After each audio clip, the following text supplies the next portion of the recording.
This is the story of Mintauts Blosfelds, a Latvian SS legionnaire whose tale is one of brutality, survival, and quiet tragedy. Armed with his MG-42, he fought not just for his life, but for a homeland caught between giants.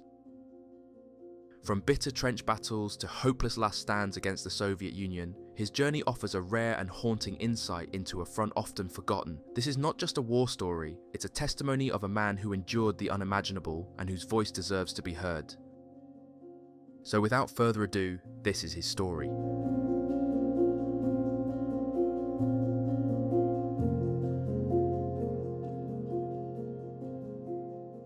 I returned to the 32nd Latvian Regiment at the end of January 1944, leaving behind my time with the German 205th Division. We were stationed in a quiet Russian village, well away from the front lines. For a few brief days, it felt almost like peace had returned to us. We rested, smoked, laughed a little, and received our monthly rations, cigarettes, liquor, and a moment to breathe. Reinforcements trickled in from Latvia. Among them was a loud, boastful corporal, the sort of man who never seemed to stop talking.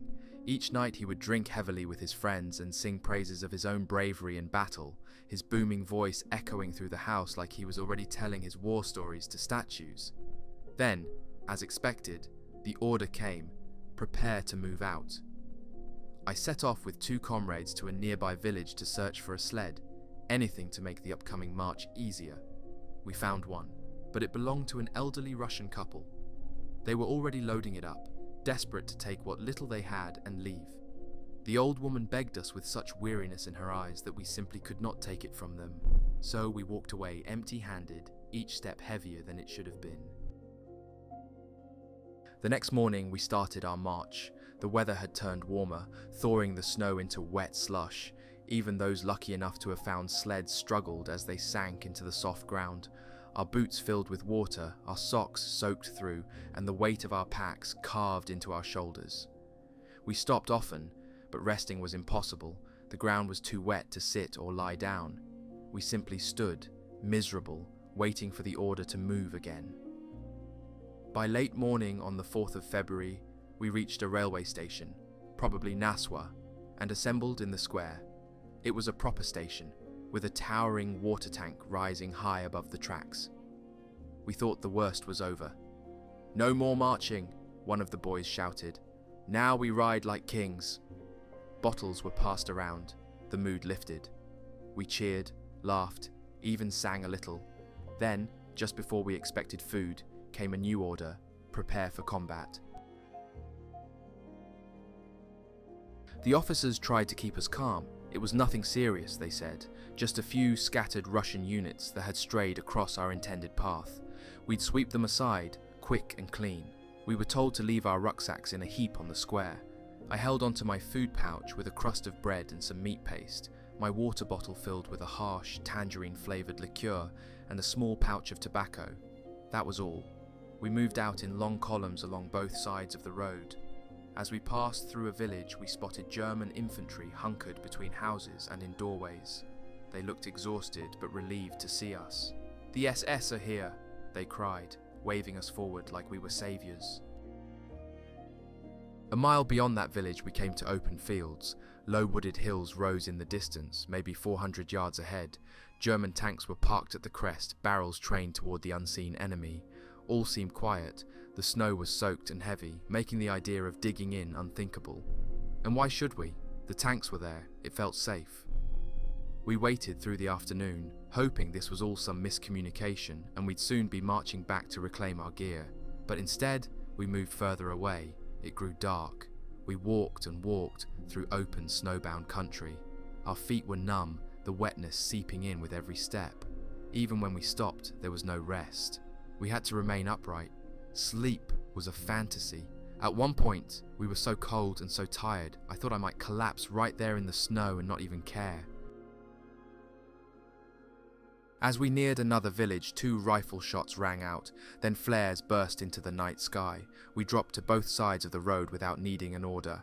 Machine guns were positioned instantly, ammo sleds hauled into place across the snow, eyes squinted into the distance, hearts pounding, but nothing came. Finally, an officer told us the flares had been fired by friendly Germans stationed ahead, just a false alarm. The Russians were still far off.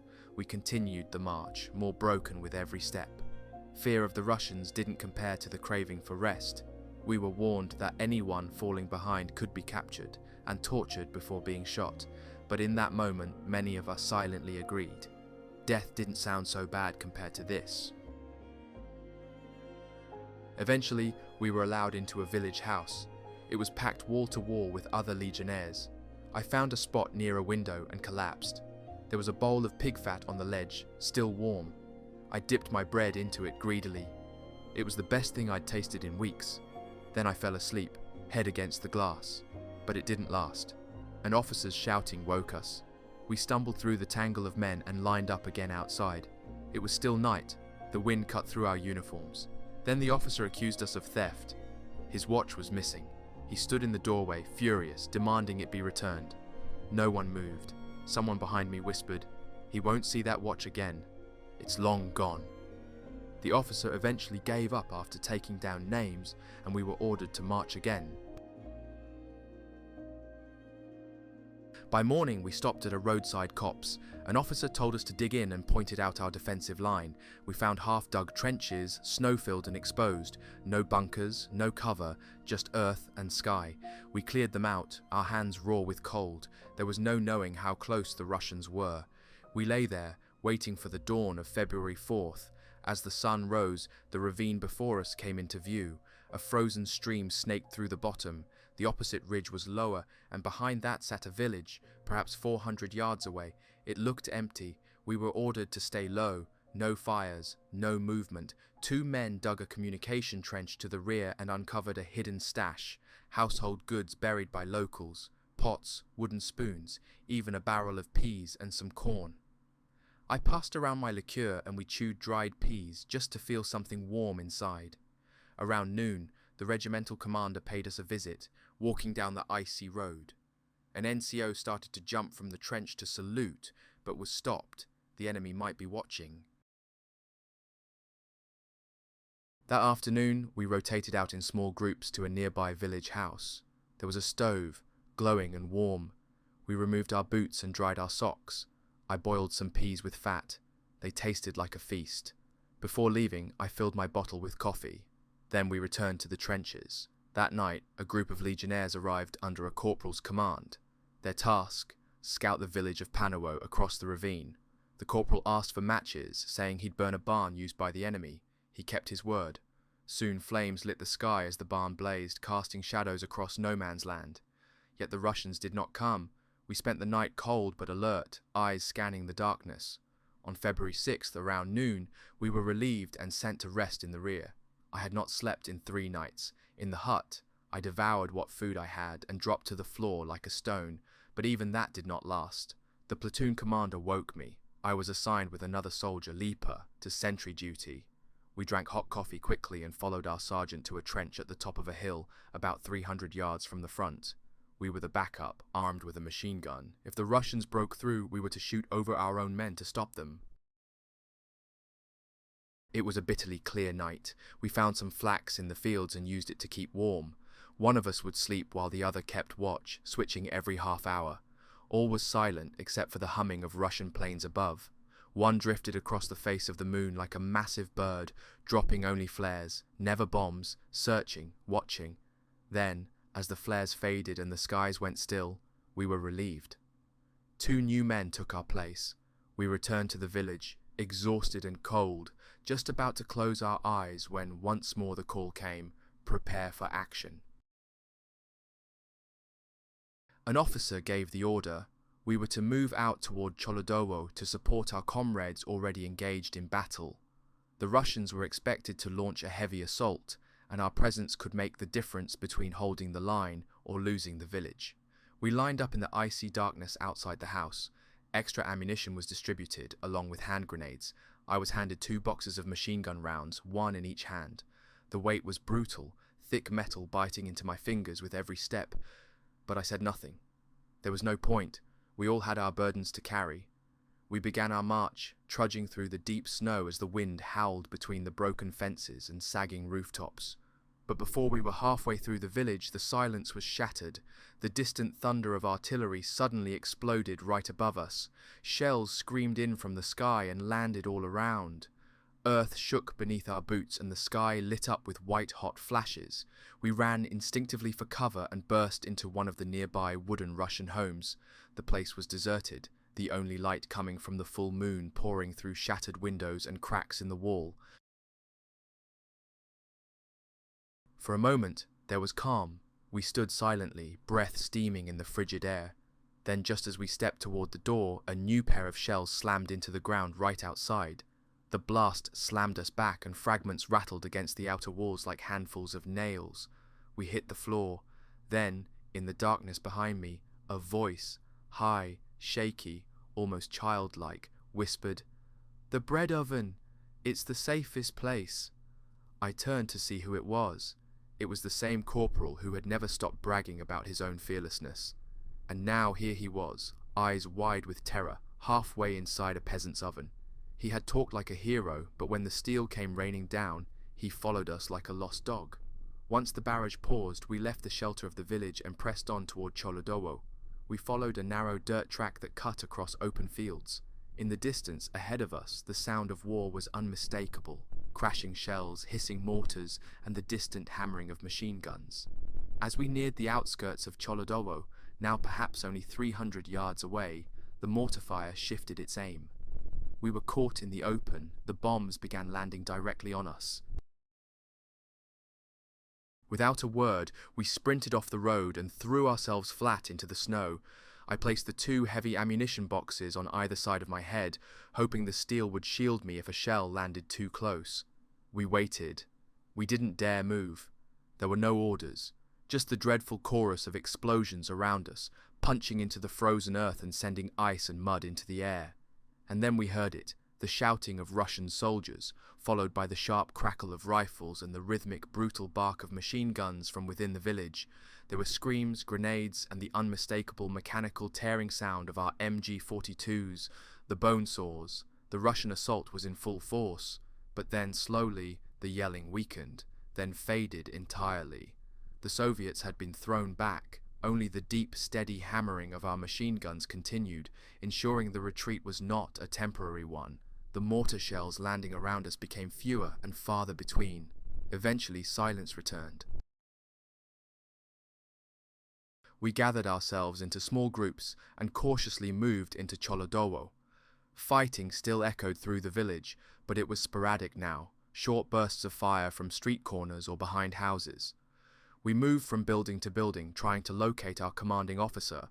There were assault guns in the orchard, and a few tanks rumbled between gardens, their engines growling low. But when we asked for our lieutenant, no one could tell us where he had gone. The houses were dark, full of driven snow and shattered glass. Each gust of wind blew through the broken windows and knocked loose more frozen shards from the panes. It felt like even the buildings were wounded. Eventually, we stumbled into a barn on the edge of the village. There, in the far corner, a candle flickered. Around it, several men were gathered. In their center sat our officer. He had been wounded during the approach. His face was pale, his uniform bloodied. He could no longer lead. 2 men had already arranged for him to be transported back to the rear. As for us, the battle had passed without our involvement. The Russians had been repelled, and there was nothing left to do but follow our officer out of Cholodowo. Quietly, without protest, we turned around and walked back to our village. That night, we finally slept, but not all was well. We never saw our rucksacks again, those we had left piled in the station square when the first orders came through. Later I heard they had been burned, torched to prevent them from falling into enemy hands. What hurt most wasn't the loss of socks or shirts, but a golden ring I had kept inside the pack. It had belonged to my mother's mother, my grandmother. She gave it to me before I left for war. A simple blue stone set in worn gold, something precious from a time that now felt impossibly distant. It was gone now, like so many other things, and in the bitter days that followed, I could have used those socks.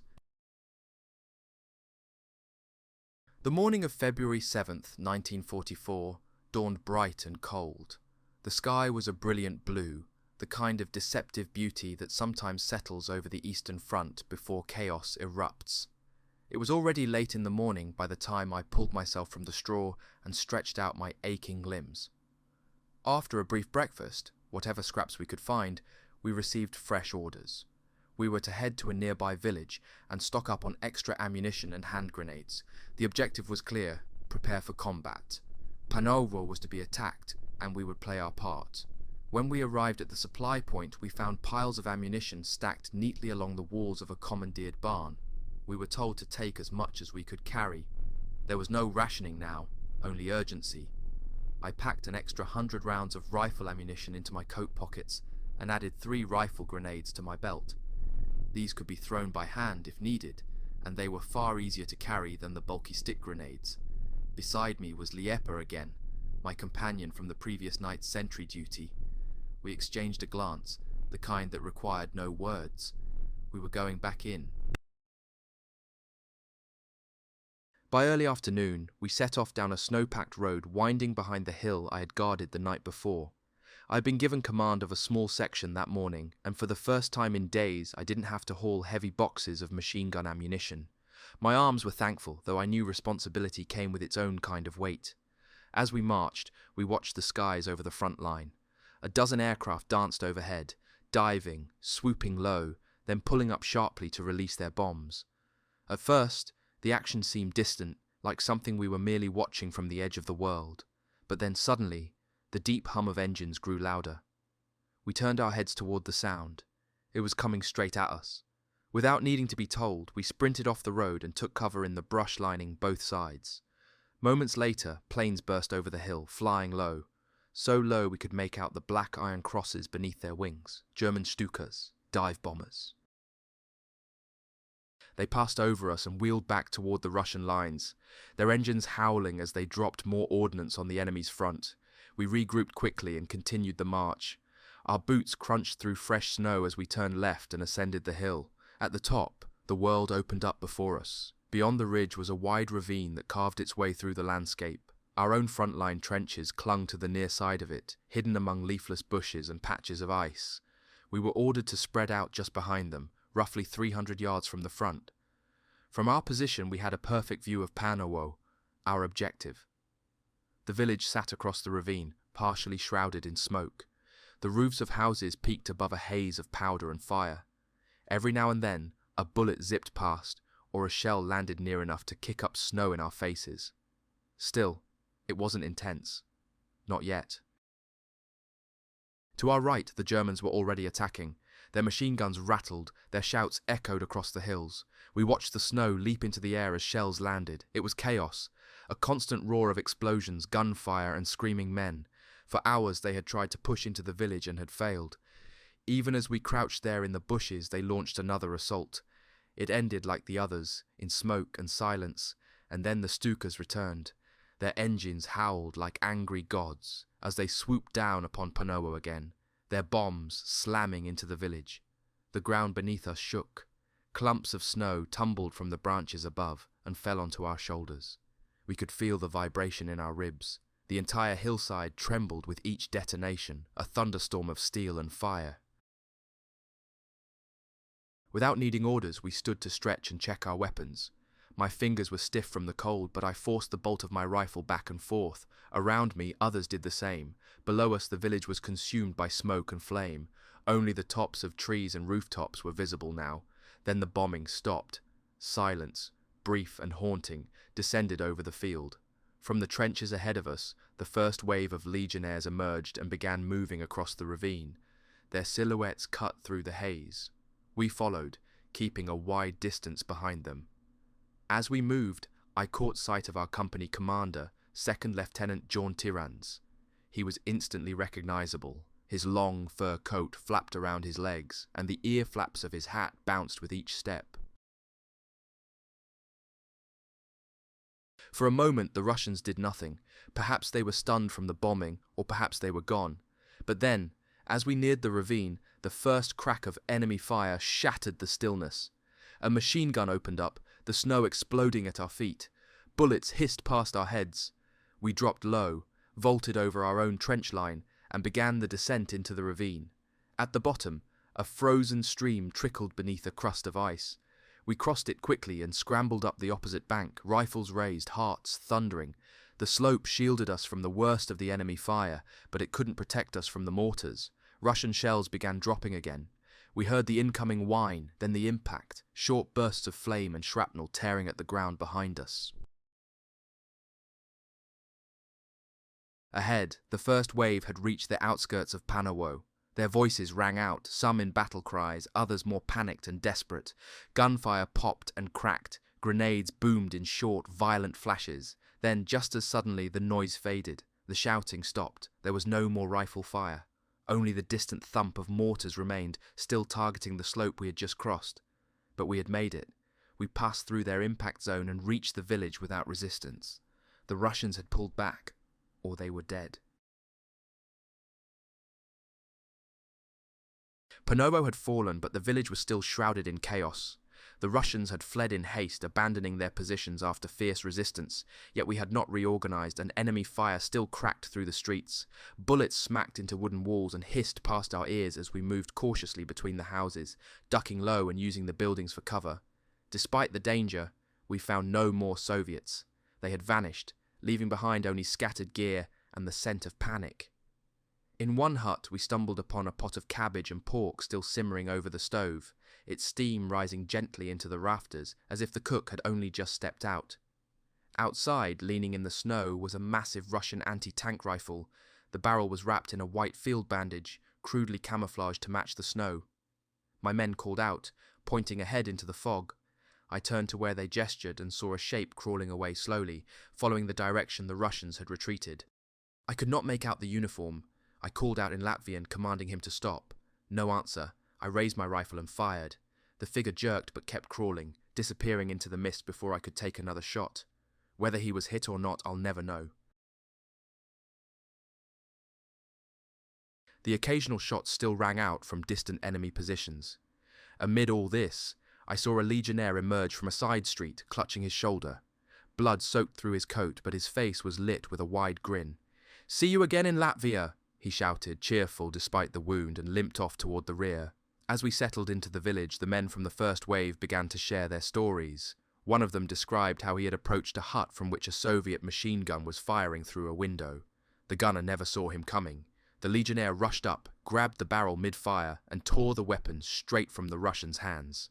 Another story told of a machine gunner in our ranks who, during the charge, had slung his weapon under his arm like a rifle, hoisting the long belt of ammunition with his knee as he fired on the move. Heroics and madness seemed to blur in that moment. As for me, I barely fired a shot. During our approach across the snowfields, I fired once at a loft window where I thought I saw movement. Later, I shot at the fleeing figure in the fog. That was all. For the most part, I was focused on leading my section and surviving. Soon, an order came down for us, those in the second wave, to vacate the village and form a defensive line back in the fields we had just crossed. I gathered my men and spread them out across the snow-covered ground. We began to dig, shallow holes to lie in, no more than scooped-out snowbanks, barely enough to offer cover. I shared a trench with Lipa, my companion from the past few days.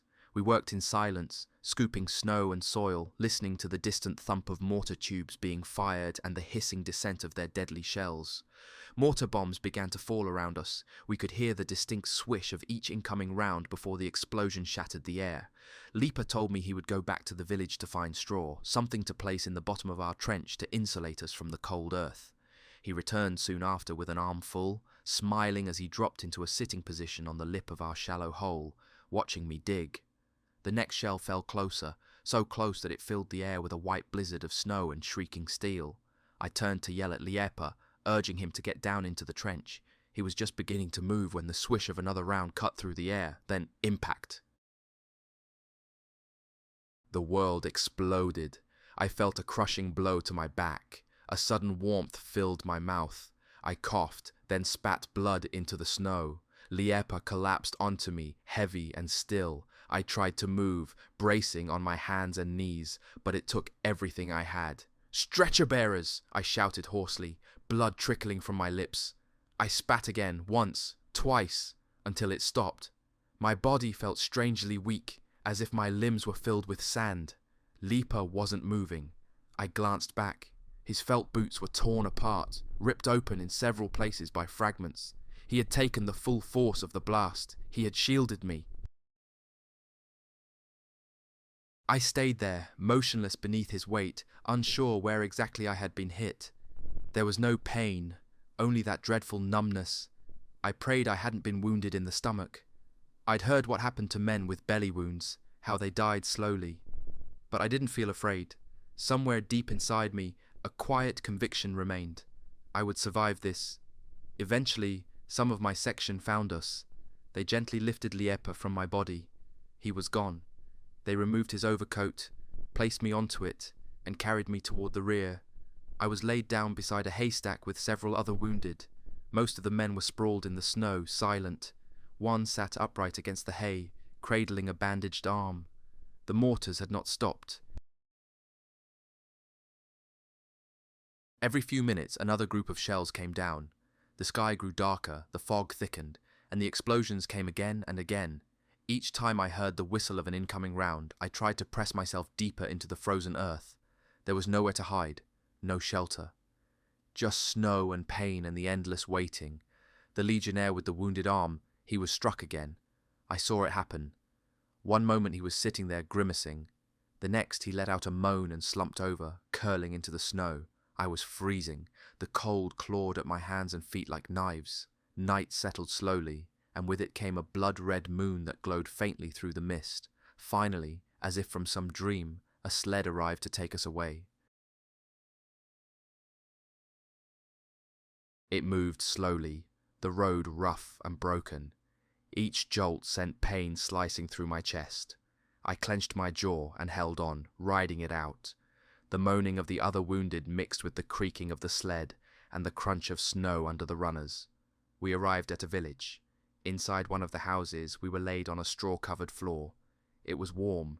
It was quiet. I could no longer keep my eyes open. I drifted into sleep, but not for long. The sound of aircraft engines woke me, distant at first, then louder. Bombs fell somewhere nearby. Machine guns barked in the distance. The medical orderlies hit the floor beside us, crawling into the corners and pressing flat against the walls, waiting for the attack to pass.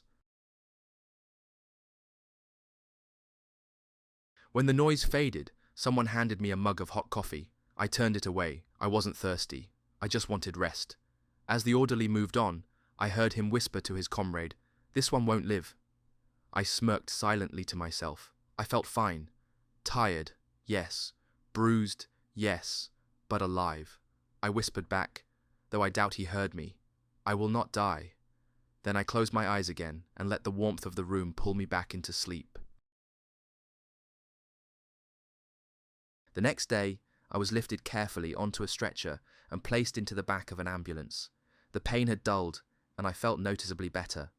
We drove to another village, where I spent the day resting on a warm bread oven inside a room packed with wounded men. The dry heat from the bricks seeped into my back, easing the stiffness that had begun to settle deep in my chest. I managed to eat a few dry biscuits, sip some coffee, and even step outside to use the lavatory. The winter sun dazzled my eyes after so long in the dim rooms. I couldn't find the proper latrine, so I ducked into a nearby barn and did what I had to. Later that evening, after another long, jarring ambulance ride, we arrived in a small Russian town that housed a field hospital. This time, finally, I was put into a proper bed. A German doctor examined me thoroughly, then wheeled me into the operating theatre. My uniform was stripped off and a wide band of plaster wrapped tightly around my chest to support my lungs and ribs. I assumed I would remain there for further treatment, but just 2 days later I was driven to a railway station and loaded onto a train designated for the wounded. There was no comfort aboard that train. We were crammed into cattle wagons, forced to lie on straw scattered across the wooden floors. A single iron stove stood in the centre of the wagon, barely enough to warm the air. The corners of the wagon remained bitterly cold. Despite this, I was grateful to be moving, to be among men again. Most of the wounded in my carriage were Germans. I was the only Latvian, but I spoke German well, and that made things easier. We organised shifts to keep the stove burning and peered out at the world through the narrow gap in the wagon door. The train crept along cautiously. This region was known for partisan activity. Saboteurs often blew up rails or loosened the bolts on tracks to derail supply trains.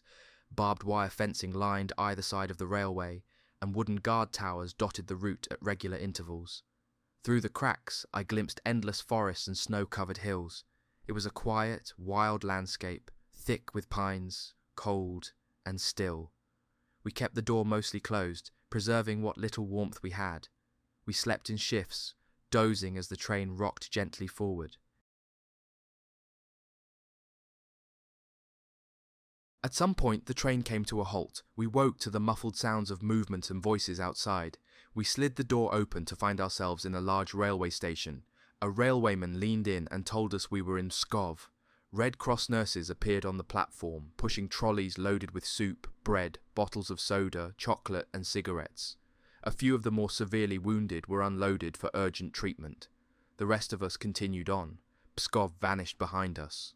Once again we rolled through white fields and black forests, the rhythm of the train rocking us to sleep. Some of the men passed a bottle of vodka and traded stories, laughing in that strange, almost delirious tone that only the wounded know. I stayed silent.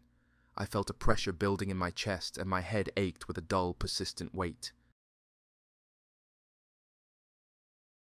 At our next stop, I peered out through the door and spotted a woman driving a sled loaded with milk churns. I asked in German where we were. She gave me a blank look. When I tried again in Latvian, her expression changed, and she answered, "We were near Gulbene." My heart lifted. I hoped we were bound for Riga, but the fever in my head was getting worse. The train finally pulled into a small station. I saw the name, Madona. It was Sunday, February 13th. The sun shone down on a quiet town dusted with snow. A church bell rang gently in the distance. People strolled along the street parallel to the railway, wrapped in scarves, some pointing toward the train and murmuring. For a moment, it felt like the world had paused. There was peace in that sleepy town, untouched by the thunder of war. Even the pain and struggle at the station couldn't disturb it. The train was long and the unloading slow. Evening had fallen by the time my turn came. I was carried out on a stretcher and driven to the town hospital. A German doctor gave me a quick examination and ordered the lightly wounded to be cleaned and deloused. I was soon scrubbed down, dressed in a hospital uniform, and wheeled into an operating room lit by 3 stark ceiling lamps. The room was full.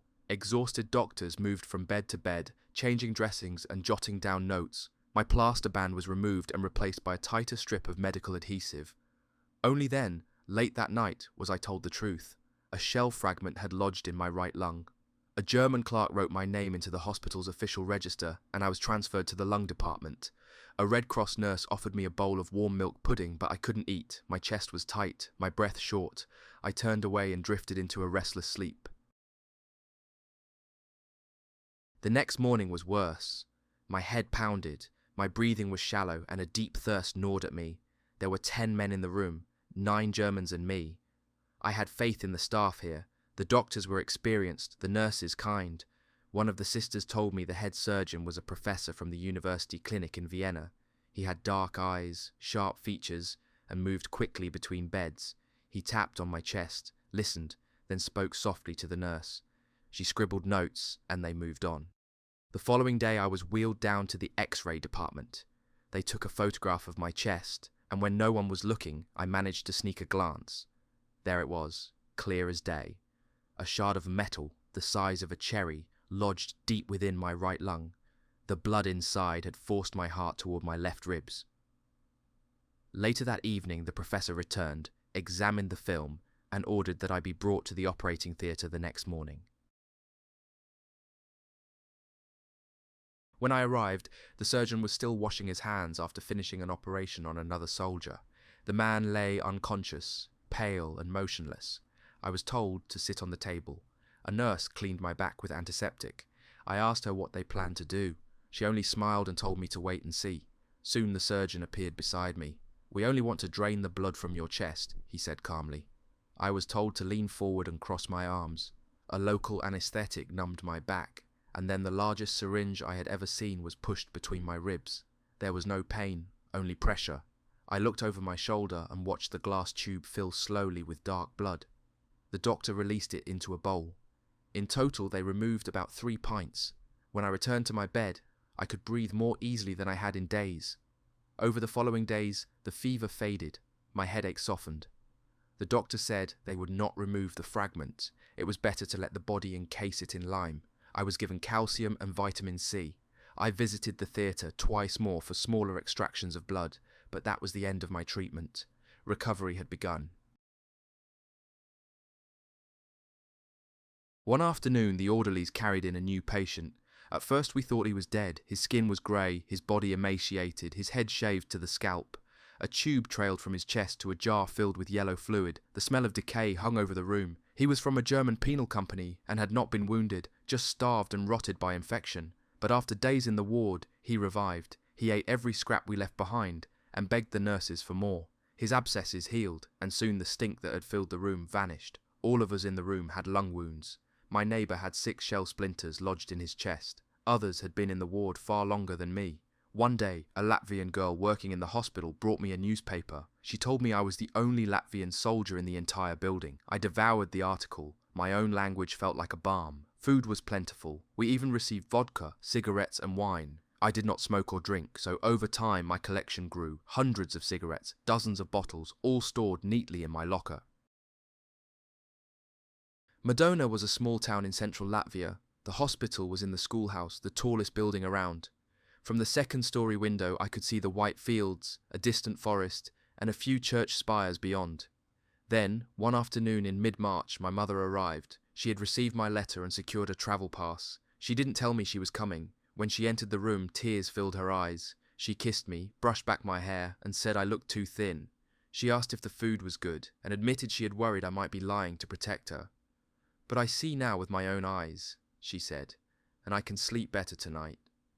Then she unpacked everything she had brought, clothes, sweets, and a special cake she had baked herself. "Eat this, my son," she urged, "and you will recover faster." We spoke of home. I listened mostly. My breath was still short, but her voice was enough. When she left, she carried with her my saved bottles and cigarettes, enough to trade on the black market for food and other things our family needed. After she was gone, time passed more slowly. My headaches lingered, so I could not read much. I listened instead to the German soldiers' stories, tales of combat, of women, of cities far away. Each voice was a reminder of life beyond the trenches. One evening, orderlies brought in a large man, completely naked, shivering, his skin smeared with blood. He was placed in the bed next to mine. He was Latvian, like me. He had driven over a bridge just outside Madona, where partisans had placed a mine. We did not speak much, just enough for the nurse to take his name. His chest gurgled with every breath. I could hear it clearly in the silence. A large hole in his back was covered by a sodden crimson bandage. That night, the sister asked me to keep an eye on the wounded Latvian next to me, the one who had arrived naked and bleeding after the mine explosion. "If he starts to move or thrash around, call me immediately," she said. I agreed, but I was tired and drifted off. At some point during the night, I awoke to movement and voices. The man had gotten up and left the room without anyone noticing. The sister and a night orderly found him downstairs trying to leave the building. He had torn off his dressing, and fresh blood was running in bright red streams down his back. They caught him just in time, brought him back upstairs, replaced the bandages, and settled him back into bed. There was nothing more to be done, just hope that he would survive the night. As dawn approached, his heavy, laboured breathing echoed across the room. None of us could sleep any more. It was a strange sound, slow, ragged, unnatural. When the nurses came in to make the beds, his breathing changed, became irregular, his body shifting and twitching under the sheets. I called for the sister. She came at once, gave him an injection, and stood beside his bed with quiet dignity, holding his wrist as she counted the pulse beats. We all watched in silence. And then the breathing stopped. Without a word, she crossed his arms over his chest, gently closed his eyes, and pulled the sheet over his face. Then she left the room to call the orderlies, who would carry him to the mortuary. So ended a life on Palm Sunday morning, March 26, 1944. Outside, the sun was shining. A new spring was arriving, and yet here, death had come quietly, simply, almost politely. That same afternoon we were surprised by a sudden visit.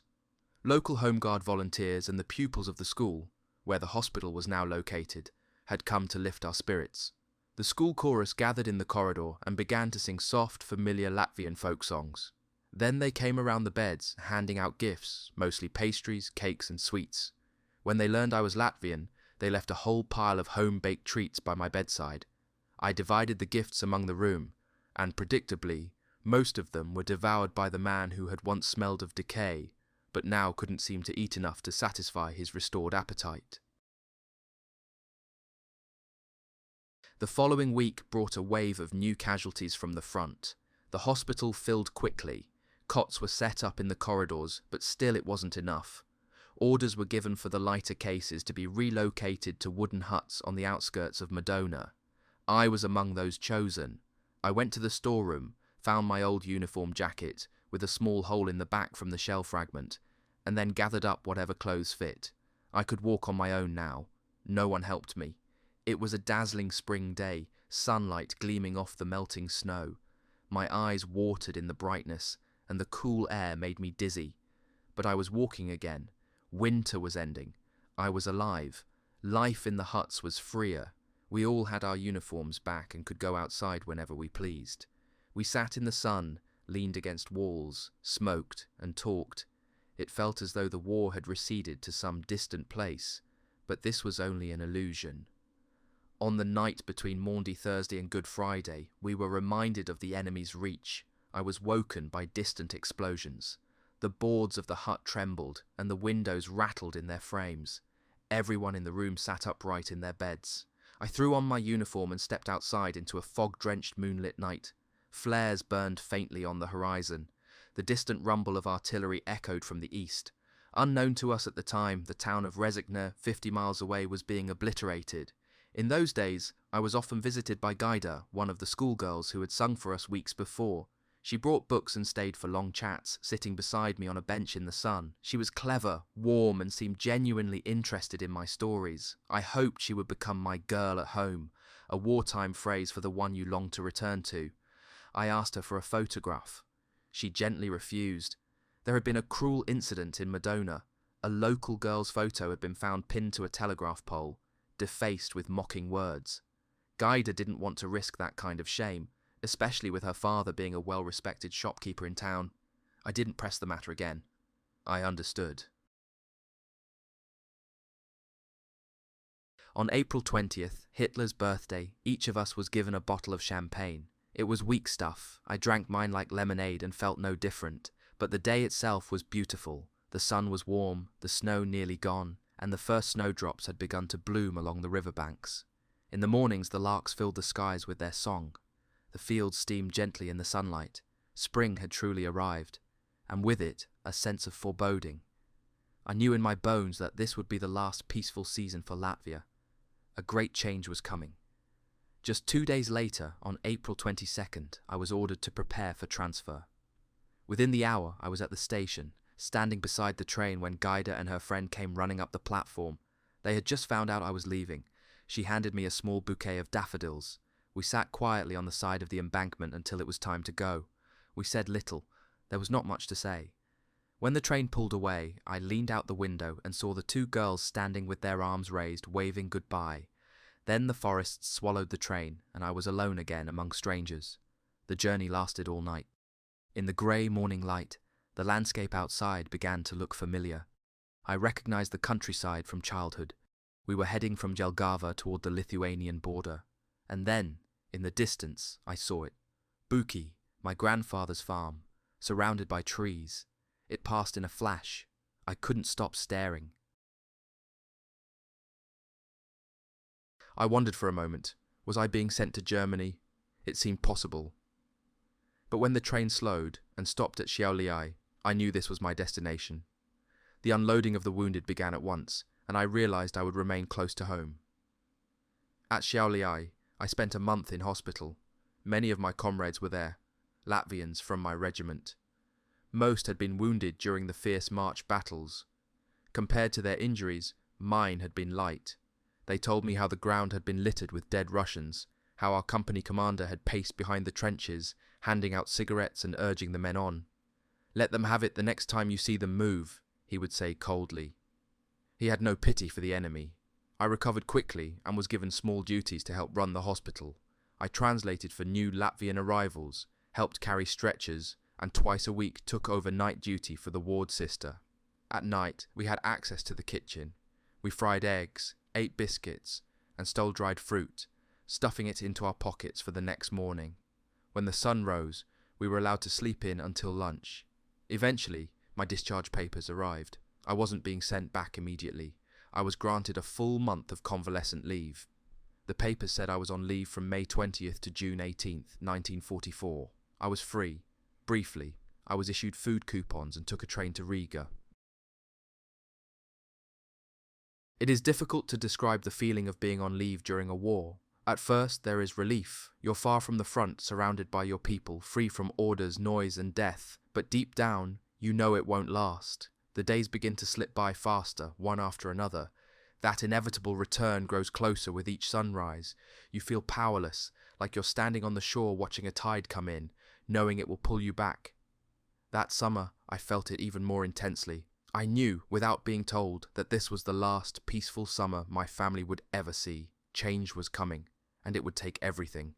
In early June, I spent a week in Riga. I returned once to Modona to visit Gaida and the hospital. Few of my old comrades were still there, but the ward sister remembered me. We spoke quietly in the corridor, and then I walked outside, looked up at the same sky, and wondered, how much longer would it all remain? After my month of convalescent leave, I was ordered to report to Jelgava, the Legion's assembly unit for soldiers returning from hospital. This was where they sorted the men, assessed their condition, and sent them off to whichever unit still had gaps to fill. I stayed there a couple of days before being dispatched, along with a company's worth of legionnaires, to Rundale. We arrived late in the evening. The summer light was fading as we reached Rundale Palace, a grand old place once meant for royalty, now echoing with bootsteps and laughter. They led us through the downstairs corridors and told us to lay out our blankets there on the floor. We were strictly forbidden from going upstairs. Those rooms still held some trace of their former beauty: chandeliers, tall mirrors, painted ceilings, untouched by war. None of that mattered to us. We were back in uniform and preparing to return to the front. Training began immediately. They pushed us hard from the start. Intense physical drills, forced marches, and combat simulations. It felt like punishment. We were veterans, not new recruits, but perhaps they thought we had gone soft after months in hospital beds, fat on extra rations and short on discipline. Anyone caught slacking was punished, not with extra duties, but with humiliation. We were made to wade through the castle's pond in full uniform and climb the central fountain like circus animals. Our pride was left at the water's edge. Yet some exercises were all too real. On the meadows near the river Lialup, we carried out mock assaults with rubber boats landing under live fire. Some were hit. That kind of training doesn't end with applause, it ends with stretchers. As midsummer approached, the mood changed.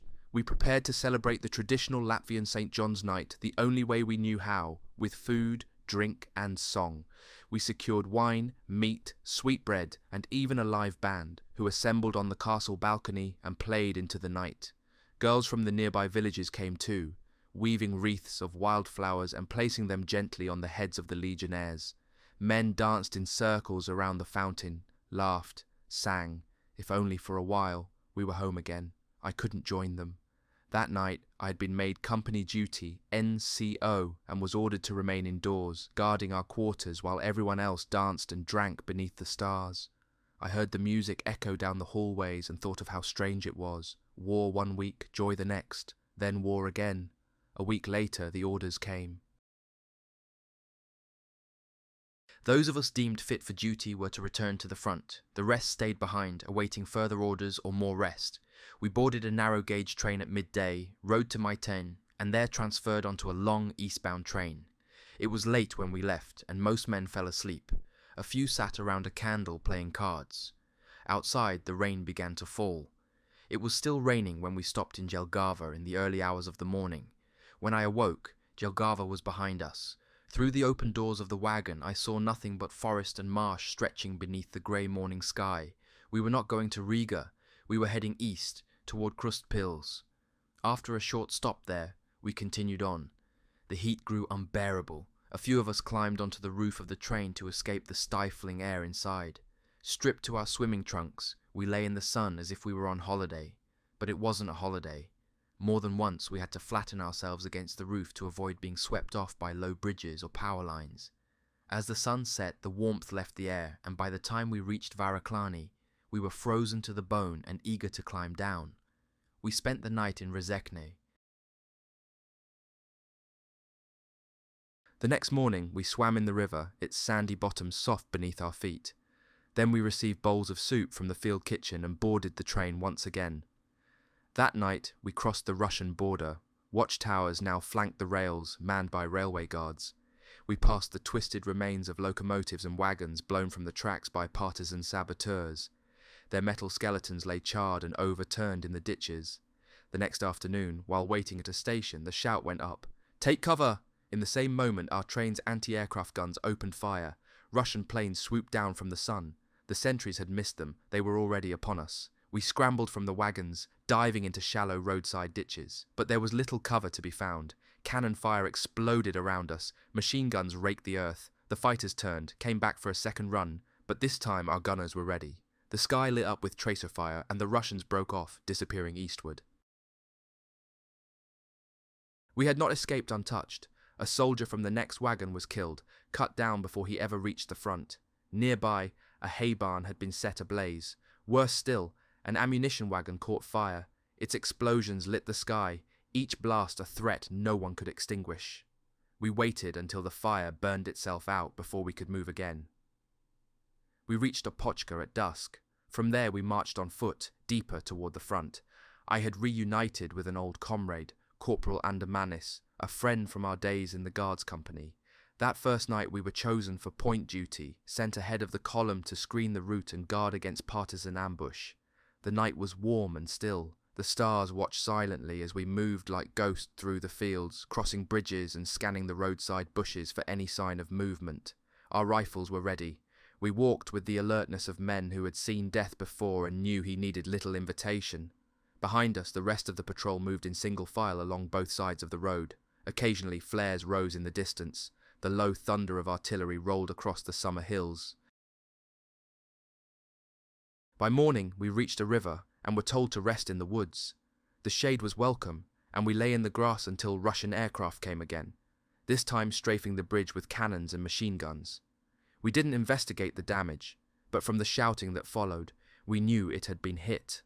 That night, we continued on, marching along a newly built German supply road, planked with wooden blocks.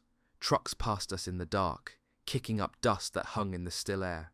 Ahead, we saw flares and tracer fire rising into the sky. Another air raid. When we reached the site, the bombs had already fallen.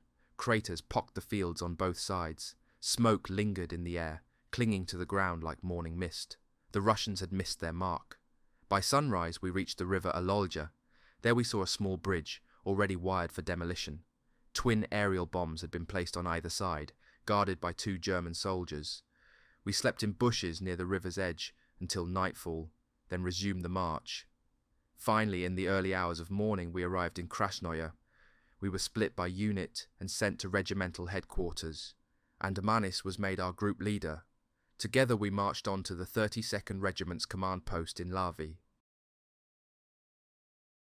The bunkers were solid, dug deep and hidden under the trees. We stood in the shade, lined up before the new regimental commander, Apparats. Rumour had it the previous commander, Krippens, had been dismissed after his failures during the St. John's Day battle. True or not, it didn't matter. Apparats looked like a man who knew what he was doing, and that was enough. On our way to the front-line trenches, a guide pointed out St. John's Hill, where so many had fallen during that fateful night. The forest thickened. Communication trenches wound through the birches. Tree trunks were torn by shrapnel. The ground bore the craters of mortar strikes. We passed a sign that read, in bold Latvian, "Artillery fire zone. Helmets must be worn from here."